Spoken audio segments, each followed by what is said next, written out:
दिवाकर नमस्तुभ्यं प्रभाकर नमोऽस्तु ते।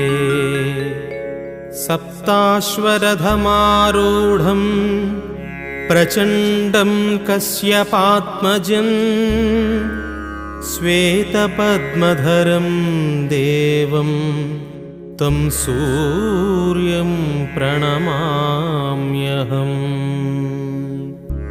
लोहितं रथमारूढं सर्वलोकपितामहं महापापहरं देवं तं सूर्यं प्रणमाम्यहम्।